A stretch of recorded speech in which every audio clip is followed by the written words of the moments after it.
Hello hi ಎಲ್ರಿಗೂ ನಮಸ್ಕಾರ. Welcome back to Krupa Sanjay blogs. ಇವತ್ತಿನ ಬ್ಲಾಗ್ನಲ್ಲಿ ನೋಡ್ತಾ ಇದ್ದೀರಲ್ಲ, ಇವತ್ತಿನ ಕುಕಿಂಗ್ ರೆಸಿಪಿ ಏನಪ್ಪಾ ಅಂತ ಹೇಳಿದ್ರೆ, ಇವತ್ತಿನ ಸ್ಟಾರ್ ಇಂಗ್ರೀಡಿಯೆಂಟ್ ನಮ್ಮ ಕಿಚನ್ನಲ್ಲಿ ಇರೋದು ಕುರ್ಕುರೆ. ಕುರ್ಕುರೆ ಯಾರಿಗೆ ತಾನೇ ಇಷ್ಟ ಆಗಲ್ಲ? ಮಕ್ಕಳಿಗೆ, ದೊಡ್ಡವ್ರಿಗೆ, ಮಿಡಲ್ ಏಜ್ ಇರೋರಿಗೆ ಎಲ್ರಿಗೂ ಇದು ಇಷ್ಟ ಆಗುತ್ತೆ. ಸೊ ಇದರಲ್ಲೇ ಒಂದು ಚಿಕ್ಕ ಸ್ನ್ಯಾಕ್ ರೆಸಿಪಿನ ಮಾಡೋದನ್ನ ಹೇಳ್ಕೊಡ್ತಾ ಇದ್ದೀನಿ. ಸೊ ಬನ್ನಿ ಏನೇನೆಲ್ಲ ಐಟಮ್ಸ್ ಬೇಕು ಅಂತ ನೋಡ್ಕೊಳ್ಳೋಣ. ಸೊ ಇವತ್ತಿನ ಐಟಮ್ ಕುರ್ಕುರೆ ಮಸಾಲ. ಮನೆಯಲ್ಲಿ ಎಲ್ಲ ಐಟಮ್ಸು ಇರುತ್ತೆ, ಯಾವುದು ಎಕ್ಸ್ಟ್ರಾ ಹೊರಗಡೆಯಿಂದ ತರಬೇಕು ಅನ್ನೋದು ಗೋಜಿಲ್ಲ. ಸೊ ಏನೇನಪ್ಪ ಬೇಕು ಅಂದರೆ, ಈರುಳ್ಳಿ ಚಿಕ್ಕದಾಗಿ ಹೆಚ್ಕೊಂಡಿದ್ದೀನಿ, ಒಂದು ಈರುಳ್ಳಿನ, ಒಂದು ಟೊಮೆಟೊನ ಚಿಕ್ಕದಾಗಿ ಹೆಚ್ಕೊಂಡಿದ್ದೀನಿ, ಆ್ಯಂಡ್ ಸ್ವಲ್ಪ ಕೊತ್ತಂಬರಿ ಸೊಪ್ಪನ್ನ ಇಟ್ಕೊಂಡಿದ್ದೀನಿ. ಆ್ಯಂಡ್ ಮೇನ್ ಇಂಗ್ರೀಡಿಯೆಂಟ್ ಬೇಕಾಗಿರೋದು ಕುರ್ಕುರೆ, ಒಂದು ಪಾತ್ರೆ ಮಿಕ್ಸ್ ಮಾಡಲಿಕ್ಕೆ, ಆ್ಯಂಡ್ ಚಾಟ್ ಮಸಾಲ ಇಟ್ಕೊಂಡಿದ್ದೀನಿ, 1 spoon chaat masala, 1 spoon oil ಬೇಕಾಗುತ್ತೆ. ನಿಮ್ಮ ಮನೇಲಿ ಯಾವ ಆಯಿಲ್ನೇ ಬಳಸ್ತೀರೋ ಅದನ್ನೇ ಇಟ್ಕೊಳ್ಬೋದು. ಆ್ಯಂಡ್ ರುಚಿಗೆ ತಕ್ಕಷ್ಟು ಉಪ್ಪು, ಚಿಲ್ಲಿ ಪೌಡರ್, ಖಾರ ಪುಡಿ, ಆ್ಯಂಡ್ ಅರ್ಧ ಚಮಚದಿಂದ 1 ಚಮಚದಷ್ಟು ಪೆಪ್ಪರ್ ಪೌಡರ್ ಹಾಕಬೇಕಾಗುತ್ತೆ, ಚಿಕ್ಕದು ಸ್ಪೂನಲ್ಲಿ. And tomato ketchup. ಈ ರೆಸಿಪಿಯ ಸ್ಟಾರ್ ಇಂಗ್ರೀಡಿಯೆಂಟ್ ಕುರ್ಕುರೆ ಜೊತೆಗೆ ಯಾವುದಪ್ಪ ಮ್ಯಾಚ್ ಮಾಡೋದು ಅಂದರೆ ಕೆಚಪ್. ನಾನಿಲ್ಲಿ ಟೊಮೆಟೊ ಕೆಚಪ್ ಸ್ವೀಟ್ ಆ್ಯಂಡ್ ಸ್ಪೈಸಿದು ತೊಗೊಂಡಿದ್ದೀನಿ. ಸೊ ಅದು ಚಟ್ಮಟ ಫ್ಲೇವರ್ ಇರುತ್ತೆ ಅಂತ. ನೀವು ಮಾಮೂಲಿ ಕೆಚಪ್ ಇದ್ರೆ ಅದನ್ನ ಕೂಡ ತೊಗೊಳ್ಬೋದು. And last but not the least, ಸ್ವಲ್ಪ ಸಕ್ಕರೆ ಬೇಕಾಗುತ್ತೆ ಶುಗರ್ನ ಬ್ಯಾಲೆನ್ಸ್ ಮಾಡೋದಕ್ಕೆ. ತುಂಬಾನೇ ಬೇಗ ಆಗುವಂತಹ ಸ್ನ್ಯಾಕ್ ರೆಸಿಪಿ ಇದು. ಈವ್ನಿಂಗ್ ಟೈಮ್ ನಿಮ್ಮ ಮನೆಯಲ್ಲೂ ಮಾಡ್ಕೊಂಡು ನೋಡಿ ಹೇಗಿತ್ತು ಅಂತ ತಿಳಿಸಿ. ಸೊ ಬನ್ನಿ ಬೇಗ ಸ್ಟಾರ್ಟ್ ಮಾಡೋಣ. ಸೊ ಇವಾಗ ಯಾವ ಪಾತ್ರೆ ತಗೊಂಡಿದ್ದೀವೋ ಆ ಪಾತ್ರೆಗೆ ಎಲ್ಲ ಐಟಮ್ಸ್ಗಳನ್ನ ಹಾಕೊಬೇಕು. ಸೊ ಹೆಚ್ಚಿಟ್ಕೊಂಡಿರುವಂತಹ ಈರುಳ್ಳಿ ಮತ್ತೆ ಟೊಮೆಟೊ ಚಿಕ್ಕದಾಗಿ ಏನು ಹೆಚ್ಕೊಂಡಿದ್ದೀನಿ ಅದನ್ನ ಹಾಕೋತಾ ಇದ್ದೀನಿ. ಇದಕ್ಕೆ ಕ್ಯಾರೆಟ್, ಸೌತೆಕಾಯಿ, ಮಾವಿನಕಾಯಿ ಅದೆಲ್ಲ ಅಗತ್ಯ ಇಲ್ಲ. ಸೊ ಇದೆರಡೇ ಸಾಕು. ಆ್ಯಂಡ್ ಕೊತ್ತಂಬರಿ ಸೊಪ್ಪು ಏನು ಹೆಚ್ಕೊಂಡಿದ್ದೀನಿ ಅದನ್ನ ಕೂಡ ಹಾಕೋತಾ ಇದ್ದೀನಿ. ಆ್ಯಂಡ್ ಇವಾಗ ಇದಕ್ಕೆ ಉಪ್ಪು ಸೇರಿಸ್ಕೊತಾ ಇದ್ದೀನಿ.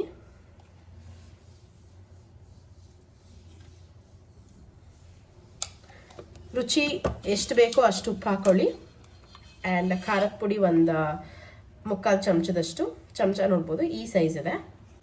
ಆ್ಯಂಡ್ ಪೆಪ್ಪರ್ ಪೌಡರ್ ನಾನು ಇಟ್ಕೊಂಡಿರೋಂತಹ ಸ್ಪೂನ್ ಈ ಸೈಜ್. ಸೊ ಹಾಗಾಗಿ ಇದರಲ್ಲಿ ಒಂದು ಅರ್ಧ ಚಮಚದಷ್ಟು ಆ್ಯಡ್ ಮಾಡ್ಕೊತೀನಿ.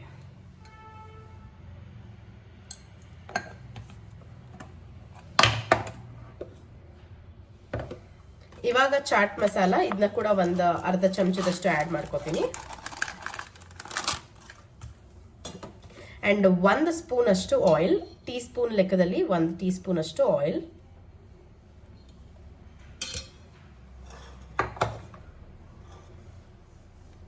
ಆ್ಯಂಡ್ ಇವಾಗ ಶುಗರ್ನ ಹಾಕೋತಾ ಇದ್ದೀನಿ, 1 ಸ್ಪೂನ್ ಅಷ್ಟು ಶುಗರ್. ಮಕ್ಕಳಿಗೆ ಏನಾದರೂ ಮಾಡ್ತಾ ಇದ್ರೆ ಅಂದರೆ ಇನ್ನೊಂದು ಅರ್ಧ ಚಮಚ ಎಕ್ಸ್ಟ್ರಾ ಹಾಕೋಬಹುದು. ಆ್ಯಂಡ್ ಖಾರ ಸ್ವಲ್ಪ ಕಮ್ಮಿ ಮಾಡ್ಕೊಳ್ಬೋದು. ಆ್ಯಂಡ್ ನಾನು ಯೂಸ್ ಮಾಡ್ತಿರುವಂತಹ ಕೆಚಪ್ ಸ್ವೀಟ್ ಮತ್ತು ಸ್ಪೈಸಿ ಎರಡೂ ಇರೋದ್ರಿಂದ ಚಟ್ಪಟ ಫ್ಲೇವರ್ ಬರುತ್ತೆ. ಸೊ ಇನ್ನೊಂದು ಸ್ವಲ್ಪ ಸ್ಪೈಸಿ ಜಾಸ್ತಿನೇ ಇರುತ್ತೆ. ಸೊ ಇದು ಒಂದು 2 ಟೇಬಲ್ ಸ್ಪೂನ್ ಅಷ್ಟು ಹಾಕೋತಾ ಇದ್ದೀನಿ.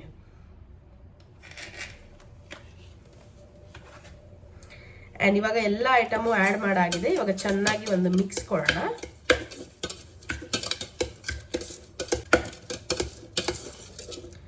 ನೀವು ಯಾವಾಗ ಸರ್ವ್ ಮಾಡ್ತಾ ಇದ್ದೀರೋ ಅವಾಗ ಕುರ್ಕುರೆನ ಆ್ಯಡ್ ಮಾಡ್ಕೊಳ್ಬೋದು.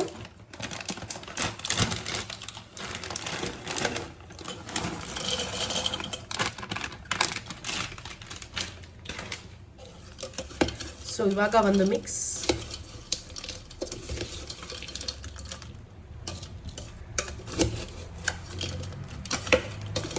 ನಾವು ಈ ಕೆಫೆಗಳಿಗೆಲ್ಲ ಹೋದಾಗ ನಾಚೋಸ್ ಲೋಡೆಡ್ ಕೊಡ್ತಾರಲ್ಲ, ಆ ಫೀಲ್ ಕೊಡುತ್ತೆ. ಮನೆಯಲ್ಲೇ ಮಾಡ್ಕೊಬೋದು ಆ್ಯಂಡ್ ಟೇಸ್ಟಿಯಾಗಿ ಕೂಡ ಇರುತ್ತೆ. ಆ್ಯಂಡ್ ಇವಾಗೆಲ್ಲ ಕೇಳಿರ್ಬೋದು new concept bring your chips ಅಂತ. ಅದು ಕೂಡ ಅಷ್ಟೇ.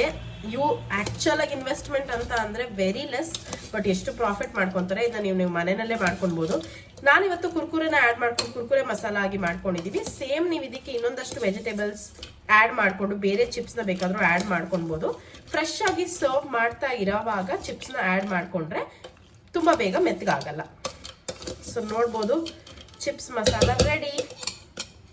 ಇದ ಪ್ಲೇಟ್ಗೆ ಶಿಫ್ಟ್ ಮಾಡ್ಕೊಳ್ಳೋಣ. ನಾನು ಯಾವ ಪ್ಲೇಟಲ್ಲಿ ತರಕಾರಿ ಹೆಚ್ಚಿಟ್ಕೊಂಡಿದ್ದೆ ಅಲ್ಲಿಗೆ ಹಾಕೋತಾ ಇದ್ದೀನಿ. ಸೊ ನೋಡ್ಬೋದು, ಇವಾಗ ಪ್ಲೇಟ್ಗೆ ಶಿಫ್ಟ್ ಮಾಡಿದ್ದೀನಿ. ಎಷ್ಟು ಜ್ಯೂಸಿ ಆ್ಯಂಡ್ ಟೆಂಡರ್ ಆಗಿ ಕಾಣಿಸ್ತಾ ಇದೆ ಅಲ್ಲ, ಯಾವಾಗ ತಿಂತೀನೋ ಅಂತ ಅನ್ನಿಸ್ತಾ ಇದೆ. ಸೊ ಹೋಪ್ಫುಲಿ ಈ ರೆಸಿಪಿನ ನೀವು ಕೂಡ ಮನೆಯಲ್ಲಿ ಮಾಡ್ಕೊಳ್ಳಿ. ತುಂಬಾ ಈಸಿ, ಯಾರು ಬೇಕಾದರೂ ಮಾಡ್ಬೋದು, ಮಕ್ಕಳ ಕೈಲೇ ಮಾಡಿಸ್ಬೋದು ಅಂತ ಹೇಳ್ಬೋದು. ಆ್ಯಂಡ್ ನಮ್ಮ ಮನೆಯಲ್ಲಿ ಇದು ನನ್ನ ಮಕ್ಕಳಿಗೂ ಕೂಡ ಫೇವ್ರೆಟ್ ಆದಂತಹ ಸ್ನ್ಯಾಕ್ ರೆಸಿಪಿ. ಸೊ ನಿಮ್ಮ ಮನೆಯಲ್ಲೂ ಕೂಡ ಮಾಡಿಕೊಂಡು ಹೇಗಿತ್ತು ಅಂತ ಅನಿಸಿಕೆಯನ್ನು ಕಮೆಂಟ್ ಮುಖಾಂತರ ತಿಳಿಸಿ ಅಂತ ಹೇಳ್ತಾ ಈ ಚಿಕ್ಕ ವ್ಲಾಗ್ನ ಇಲ್ಲೇ ಮುಗಿಸ್ತಾ ಇದ್ದೀನಿ. ಹೋಪ್ಫುಲಿ ನಿಮಗೂ ಕೂಡ ಇಷ್ಟ ಆಗಿರುತ್ತೆ. ಇಷ್ಟ ಆಗಿದ್ದಲ್ಲಿ ಹಿಟ್ ಲೈಕ್, ಶೇರ್ ಮತ್ತು ಸಬ್ಸ್ಕ್ರೈಬ್ ಮಾಡ್ಕೊಳ್ಳಿ ನನ್ನ ಚಾನಲ್ನ ಅಂತ ಹೇಳ್ತಾ ಈ ಕುರ್ಕುರೆ ಮಸಾಲಾ ಕುಕಿಂಗ್ ರೆಸಿಪಿ ವ್ಲಾಗ್ನ ಇಲ್ಲೇ ಮುಗಿಸ್ತಾ ಇದ್ದೀನಿ. ಮುಂದಿನ ವ್ಲಾಗ್ವರೆಗೂ ನಮಸ್ತೆ.